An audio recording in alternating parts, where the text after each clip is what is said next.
Pribadi yang hebat adalah dari dalam ke luar, bukan dari luar ke dalam.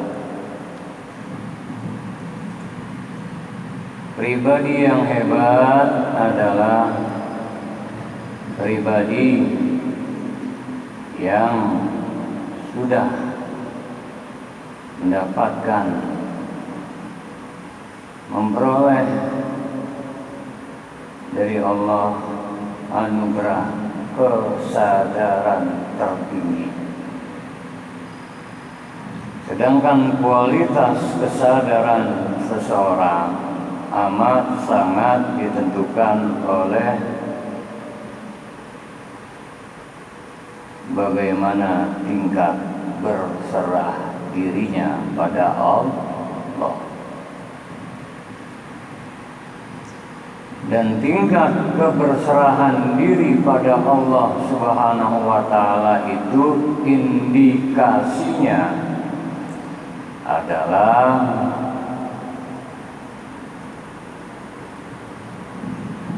orang tersebut sudah mampu melepas segala penolakan yang terjadi pada batinnya akan segala sesuatu.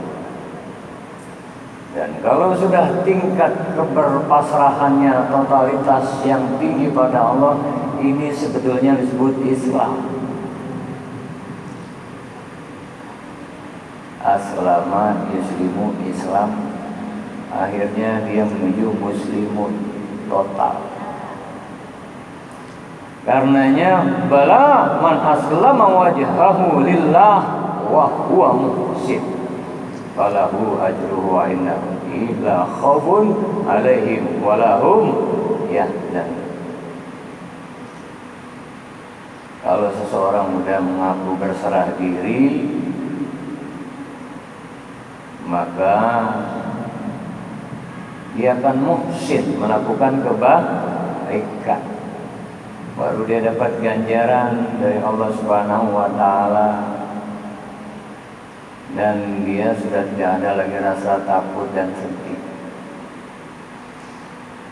Artinya orang dipenuhi dengan kesadaran, dia sampai tingkatnya pada kesadaran yang tertinggi. Apa sih maksud diturunannya para nabi dan rasul? 3 dalam Al-Quran, inna arsalnaka syahidaw wa mubashshiraw wa nadhira. Inna arsalnaka, sesungguhnya kami utus engkau. Ini tugas para nabi dan rasul. Berarti kalau ulama warasatul anbiya, ulama penerus para nabi, sebetulnya aslinya tugasnya 3. Inna arsalnaka syahidaw, itu yang pertama, sebagai saksi. Apa yang dimaksud sebagai saksi?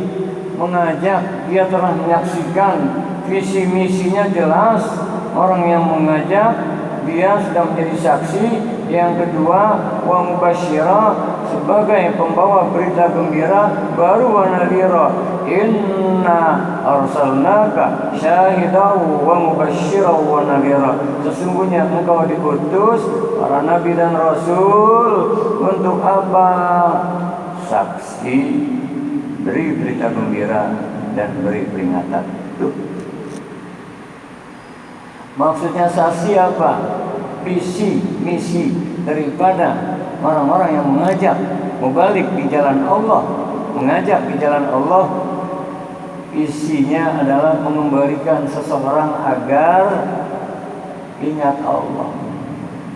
Yang kedua, misinya bagaimana dia berupaya orang tahu mengenal Allah, sadar dia hamba Allah. Baru mubasysyirah, kasih berita gembira, menyejukkan. Wa nadhira, kasih peringatan. Ini jadi persoalan Kalau sudah syahidah, bersaksi, yang jadi masalah, sudahkah saat kita memberi, kita bersaksi? Jangan sampai makan jeruk, yang bicara belum merasakan jeruk. Gimana orang dikasih jeruk tuh begini. Makanya tingkatan ilmu itu ada ilmu yakin, ainul yakin, hakul yakin. Yang tertinggi adalah isbatul yakin. Contoh ilmu yakin, dapat informasi bahwasanya di kilometer sekian terjadi kecelakaan sehingga mengakibatkan ada korban jiwa. Itu baru ilmu yakin. Dapat WA, dapat informasi berita setel TV, melalui YouTube, disiarkan oleh media terpercaya. Ternyata benar, ada gambarnya, terjadi kecelakaan dan menelan korban, katakan bahasanya begitu. Itu udah meningkat dari ilmu yakin, ainul yakin. Dia lihat, akhirnya nggak sengaja dia dengar berita di radio, dia udah lihat TV, dia keluar lewat di tempat tersebut, udah benar, ternyata lagi di evakuasi. Dia lihat langsung tuh, bukan hanya ngedengar ilmu yakin, ainul yakin, dia tahu informasi hakul yakin. Yang tinggi nih, yang tinggi adalah isbatul yakin. Isbatul yakin, dia ngalamin sendiri. Lagi ngap-ngapan, dengar mau masuk berita, ceritanya sembuh, ceritanya Allah panjangkan umurnya. Cerita tentang kecelakaan enak nggak? Ngalamin. Tuh yang dimaksud para nabi, syahidah wa mubasyira wa nadhira, menyaksikan. Karenanya ketika Rasulullah Nabi kita Muhammad sallallahu alaihi wasallam saat Mi'raj, inda sidratil muntaha, indaha jannatul ma'wa. Tuh buat kita ini apa? Betul-betul harus sudah sampai sedikitnya hakul yakin, isbatul yakin. Bicara susah, saya sudah pernah mengalaminya. Bicara bagaimana tingkat kesadaran, lezatnya berzikir, bagaimana kita sudah alami nikmat. Sesungguhnya tugasnya itu. Silahkan mau kemana-mana dan di mana-mana, asal bawa tugas itu. Jadi orang hebat itu dari dalam keluar, sehingga dimanapun dia berada, dia akan bawa pencerahan. Jadi saya tidak menjawab, silakan ya, itu hitam putih Pak, tidak bisa dijawab dengan benar salah, betul tidak? Tergantung innamal a'malu binniyat. Silahkan kalau ingin mencerahkan, silahkan kalau sudah merasa dia mengalami, dia ingin bawa berita gembira dari ketulusan hati.